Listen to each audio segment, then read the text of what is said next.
Hello दोस्तों, नमस्कार। Welcome to my channel. आज हम पढ़ेंगे हिंदी के 30 क्वेश्चन जो 2011 के का प्रश्न पत्र है। ये रहा आपके सामने पहला प्रश्न। बिल्ली छत से कूद गई में कौन सा कारक है? पहला ऑप्शन है अधिकरण कारक, दूसरा ऑप्शन है कर्म कारक, तीसरा ऑप्शन है संप्रदान कारक, चौथा ऑप्शन है अपादान कारक।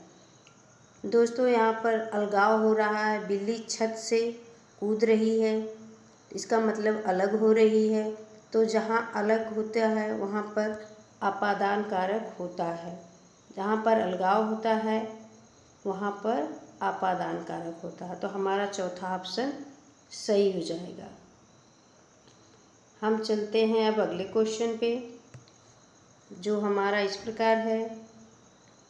नीचे लिखे वाक्य के लिए एक शब्द बताइए जो युद्ध में स्थिर रहता है। उसको एक शब्द में हम क्या कहेंगे? सत्याग्रही, यशस्वी, युधिष्ठिर, इनमें से कोई नहीं। तो हमारा ऑप्शन सी सही हो जाएगा, युधिष्ठिर। चलिए अब हम चलते हैं अगले क्वेश्चन पे, जो इस प्रकार है। तीसरा क्वेश्चन, शैव कहते हैं। पहला ऑप्शन है जो शक्ति की उपासना करता है, जो शिव की उपासना करता है, जो विष्णु की उपासना करता है, जो किसी की उपासना नहीं करता। तो हमारा तीसरा ऑप्शन सही हो जाएगा। तीसरा ऑप्शन है जो विष्णु की उपासना करता है। अब हम चलेंगे अपने नेक्स्ट क्वेश्चन की तरफ। चौथा क्वेश्चन है, वाचाल कहते हैं। वाचाल किसे कहते हैं? जो जल्दी चलता है, जो ठीक चाल, जिसकी चाल ठीक ना है, जो बहुत बोलता है, जो चुप रहता है। तो वाचाल का मतलब होता है जो अधिक बोलता है। तो हमारा तीसरा ऑप्शन सही हो जाएगा। अब हम देखेंगे दूसरे क्वेश्चन को, जो इस प्रकार है। श्याम धीरे धीरे चलता है। धीरे धीरे शब्द में क्या है? क्रिया है, क्रिया विशेषण है, विशेषण है, इनमें से कोई नहीं। तो धीरे धीरे क्या है? वह विशेषता बता रहा है, क्रिया विशेषण। ये हमारा ऑप्शन दूसरा सही हो जाएगा, क्रिया विशेषण। दूसरा ऑप्शन हमारा सही हो जाएगा। अब हम देखेंगे अपने छठे क्वेश्चन को। अपमान में उपसर्ग बताइए। अपमान में कौन सा उपसर्ग है, इसे आपको बताना है। अपमान में कौन सा उपसर्ग है? उपसर्ग हमारा पहले लगता है और प्रत्यय शब्द के बाद में, शब्द के अंत में लगती है। तो उपसर्ग में आपको, अपमान में आपको उपसर्ग बताना है। तो पहला क्वेश्चन, पहला ऑप्शन आप देखिए, अ, उप, अति, अप। तो हमारा चौथा ऑप्शन सही हो जाएगा, अप। चलते हैं हम अगले क्वेश्चन की तरफ, जो इस प्रकार है। दुर्वस्था में उपसर्ग है। अब बताइए दुर्वस्था में कौन सा उपसर्ग है? दुस, दुर, औ, दु। दुर्वस्था में दुर ऑप्शन सही हो जाएगा। चलिए अब हम नेक्स्ट क्वेश्चन की तरफ चलते हैं, जो इस प्रकार है। पराजय में उपसर्ग है। पराजय में उपसर्ग है, परि, प्र, परा, आ। अब बताइए आप लोग, इसमें से कौन सा ऑप्शन सही है? तो इसमें तीसरा ऑप्शन सही है, परा। चलिए अब हम अगले क्वेश्चन को देखते हैं। घुमक्कड़ में प्रत्यय है। अभी आप लोगों ने आगे पहले देखा कि उपसर्ग पूछ रहा था, और अब प्रत्यय। उपसर्ग हमारा पहले लगता है, शब्दों में पहले लगता है, और प्रत्यय अंत में लगता है। तो चलिए अब हम घुमक्कड़ में प्रत्यय देखते हैं। अड़ा, अक्कड़, आक, अ। तो घुमक्कड़ में प्रत्यय जो हमारा दूसरा ऑप्शन सही हो जाएगा, अक्कड़। चलिए अब नेक्स्ट क्वेश्चन को देखते हैं, जो इस प्रकार है। डिबिया में प्रत्यय है। डिबिया में कौन सी प्रत्यय है? इया, आ, आई, ई। डिबिया में प्रत्यय बताना है आपको। तो बताइए डिबिया में कौन सी प्रत्यय है? डिबिया में इया प्रत्यय है, पहला ऑप्शन सही हो जाएगा। चलिए अब हम अपने 11वें क्वेश्चन को देखते हैं, जो इस प्रकार है। भिक्षुक में प्रत्यय बताइए। भिक्षुक में कौन सी प्रत्यय है? आ, उ, उक, अक। तो भिक्षुक में तीसरा ऑप्शन हमारा सही हो जाएगा, उक प्रत्यय। उक प्रत्यय सही हो जाएगा। चलिए अब हम अगले क्वेश्चन को देखते हैं।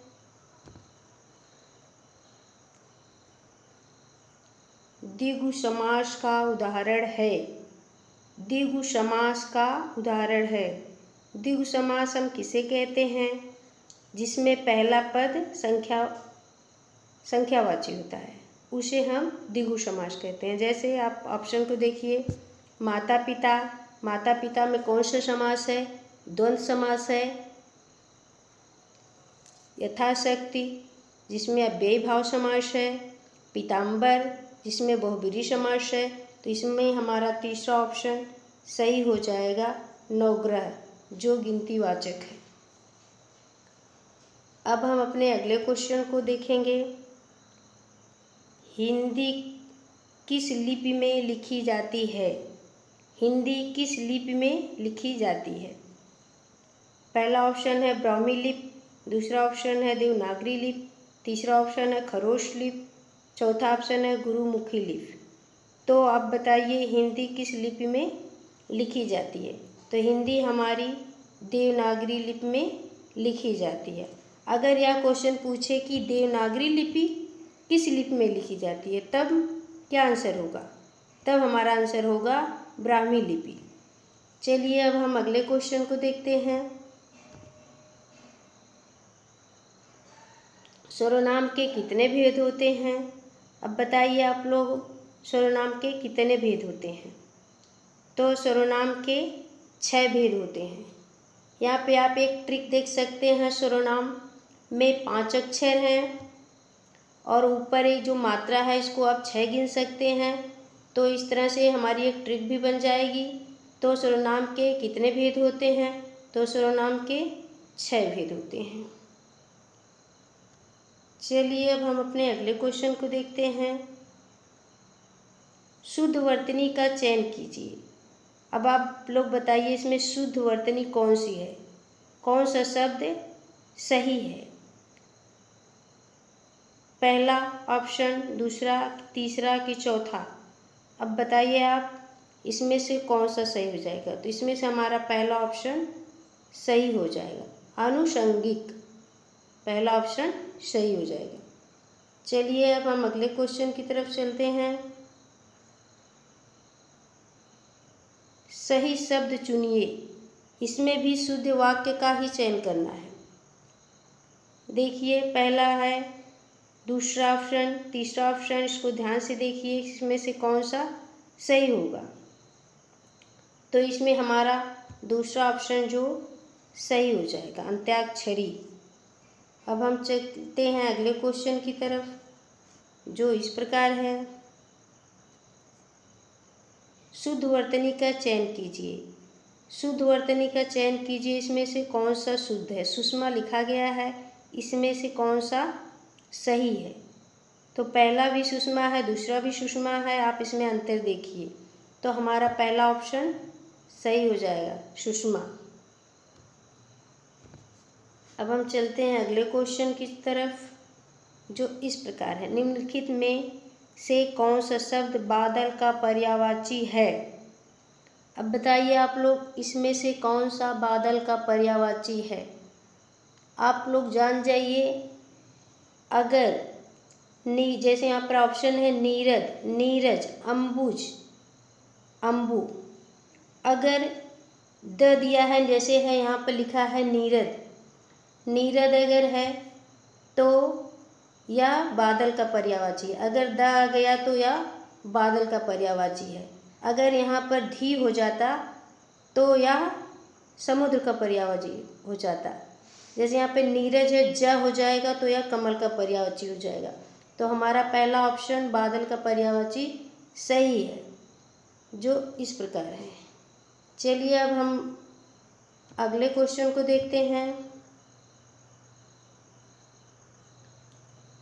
इंद्रियों को जीतने वाले के लिए एक शब्द क्या होगा? बताइए, जो इंद्रियों को जीतने वाला हो उसके लिए एक शब्द क्या होगा? जितेंद्रिय, दूरदर्शी, दंतचित, कुशाग्र। बताइए इसमें से कौन सा ऑप्शन सही होगा? तो जो जितेंद्रियों को जीत सके, इंद्रियों को जीत सके, उसे क्या कहते हैं? जितेंद्रिय। क्या कहेंगे उसको? पहला ऑप्शन ही हमारा सही हो जाएगा। चलिए अब अगले क्वेश्चन को देखते हैं। आहा आप आ गए, वाक्य में आहा शब्द है। वाक्य में आह शब्द, आहा आप आ गए, वाक्य में आ शब्द है संज्ञा, सर्वनाम, अव्यय, विशेषण। तो इसमें से हमारा तीसरा ऑप्शन सही हो जाएगा, अव्यय।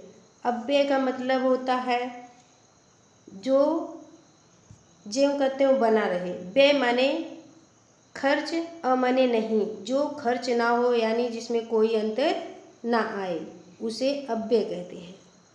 चलिए अब अगले क्वेश्चन को देखते हैं। निम्नलिखित में से पुल्लिंग शब्द कौन सा है? हमें पुल्लिंग शब्द की पहचान करनी है। तो जब भी हमें इस तरह का प्रश्न दिखे तो हमें क्या करना चाहिए? पहले वाक्यों में प्रयोग कर लेना चाहिए। जैसे नदी, नदी बहती है कि नदी बहता है होता है, तो नदी बहती है, नदी बहती है।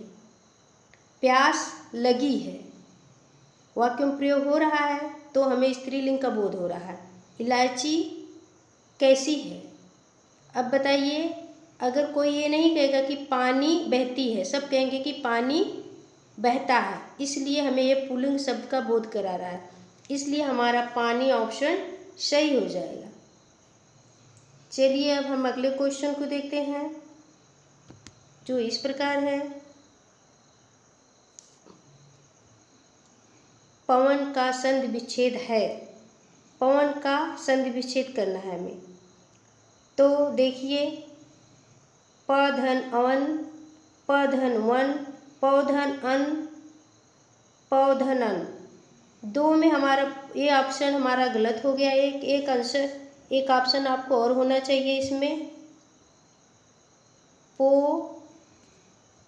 धन अन, पो धन अन होना चाहिए। तो इसमें एक ऑप्शन आप लोग और ले लीजिए। अब बताइए कौन सा सही हो जाएगा? तो इसमें हमारा पो धन अन सही हो जाएगा। चलिए अब हम अगले क्वेश्चन की तरफ चलते हैं।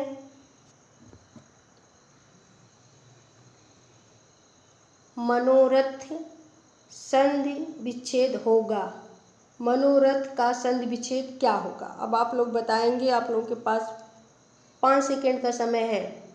मनोरथ का संधि विच्छेद क्या होगा? मनधन रथ, मनधन औरत, मनोधन रथ, मन धन रथ। यहाँ पे जो ध हो गया है यह थ होना चाहिए।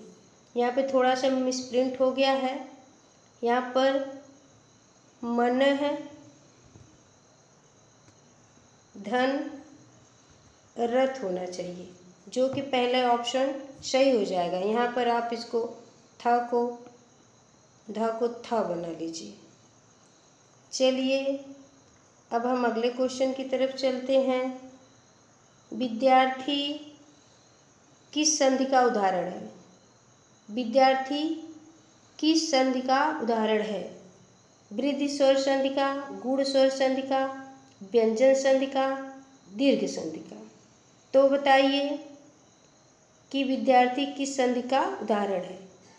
तो ये हमारा चौथा ऑप्शन सही हो जाएगा, दीर्घ संधि। दीर्घ संधि सही हो जाएगा। चलिए अब हमारा अगला क्वेश्चन ये रहा आपके सामने। दिग्भ्रम उदाहरण है। दिग्भ्रम उदाहरण है किस संधि का उदाहरण है? विसर्ग संधि का, अयादि संधि का, व्यंजन संधि का, यड़ संधि का। अब आप बताइए कि दिग्भ्रम किस संधि का उदाहरण है। तो तीसरा ऑप्शन हमारा सही हो जाएगा, व्यंजन संधि का। तीसरा ऑप्शन हमारा सही हो जाएगा, तीसरा। चलिए अगले क्वेश्चन को देखते हैं। आकाश पाताल के बीच में लगने वाले चिन्ह का नाम बताएं। आकाश पाताल के बीच में जो चिन्ह लगा है उसको क्या कहते हैं, यही बताना है आपको। अल्प विराम, विश्वबोधक चिन्ह, योजक चिन्ह, उद्धरण चिन्ह।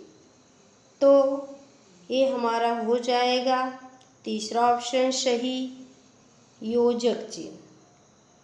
योजक भी गलत लिखा गया है, थोड़ा सा मिसप्रिंट हुआ है। योजक चिन्ह। चलिए अब हम अगले क्वेश्चन को देखते हैं। दिए गए विकल्पों में से तत्सम शब्द बताइए कौन सा तत्सम शब्द है। दिए गए विकल्पों में तत्सम शब्द को चुनना है आपको। पहला ऑप्शन है आम्र, दूसरा ऑप्शन है दूध, तीसरा ऑप्शन है शहीद और चौथा है खिड़की। तो हमारा पहला ऑप्शन ही सही हो जाएगा, आम्र, जिसका तद्भव होता है आम। जिसका तद्भव क्या होता है? आम होता है। चलिए अब हम नेक्स्ट क्वेश्चन को देखते हैं। यह नई साड़ी है वाक्य में नई शब्द क्या है? यह नई साड़ी है वाक्य में नए शब्द क्या है बताइए। सर्वनाम है, क्रिया है, क्रिया विशेषण है, विशेषण है। तो बताइए इसमें नए शब्द क्या है। तो यह साड़ी की विशेषता बता रहा है, तो यह विशेषण हुआ। चौथा ऑप्शन हमारा सही हो जाएगा। चलिए अब अगले क्वेश्चन को देखते हैं। दिए गए विकल्पों में तद्भव शब्द का चयन कीजिए। यहाँ पर हम लोगों ने ऊपर तत्सम देखे हैं, अब हम तद्भव को देखेंगे। पहला ऑप्शन है बैंक, दूसरा अमीर, तीसरा अग्नि, चौथा मुंह। तो इसमें बताइए तद्भव कौन सा है। तो इसमें चौथा ऑप्शन सही हो जाएगा, मुंह। चलिए अब अगले क्वेश्चन को देखते हैं, जो हमारा लास्ट क्वेश्चन होगा। निम्न में से सूर्य का पर्यायवाची नहीं है। अब बताइए इनमें से कौन सा सूर्य का पर्यायवाची नहीं है। दिनकर, रवि, अंशुमाली, यामिनी। अब बताइए इसमें से सूर्य का पर्यायवाची कौन सा नहीं है। तो हमारा यहाँ पर चौथा ऑप्शन सही हो जाएगा, यामिनी। दिनकर माने भी सूर्य होता है, रवि माने भी सूर्य होता है, अंशुमाली माने भी सूर्य होता है, यामिनी मतलब बिजली होता है। इसलिए यामिनी जो है सूर्य का पर्यायवाची नहीं हुआ। अब बताइए दोस्तों हमारा वीडियो आपको कैसा लगा। अच्छा लगा तो एक लाइक और सब्सक्राइब जरूर करिएगा। धन्यवाद।